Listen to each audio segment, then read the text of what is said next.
जी नमस्कार। टाइम आ गया है, जी हाँ बिल्कुल टाइम आ गया है भोजपुरी में बड़े बदलाव का, और बड़ा बदलाव का शुरुआत भी हो गया है। जी हाँ, कैसे अब आप पूछिएगा।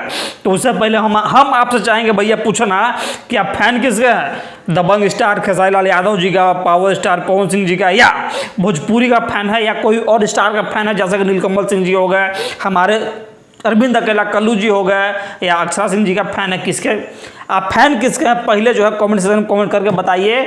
और अब हम आपको बताते हैं कि देखिए टाइम जो है बदलाव का भोजपुरी में और कैसे बदल रहा है, अब हम आपको बताने वाले हैं। तो चलिए शुरुआत करते हैं पहले जो है दबंग स्टार से। जैसा कि आप जानते हैं कि नाच के मालकिन से जो है पूरा देश में धुआं धुआं बवाल मचा है। काहे कि जो प्रकार से डांस है, म्यूजिक है, एक्शन है, और दबंग स्टार का बॉडी है एक नंबर तूफान है। लेकिन इन्हें जो है एक साइड में पावर स्टार भी कम नहीं है, इधर पूरा फुल रोमांटिक मूड में जो है आ गए हैं और कुंवार वाला डीपी खींचने को तैयार हैं या क्या करने को तैयार है। तो उसका बेसब्री से इंतजार करिए। वो चैनल पे आ रहा है शुभ लाभ फिल्म, और दबंग स्टार आ रहे हैं सारेगामा भोजपुरी पर।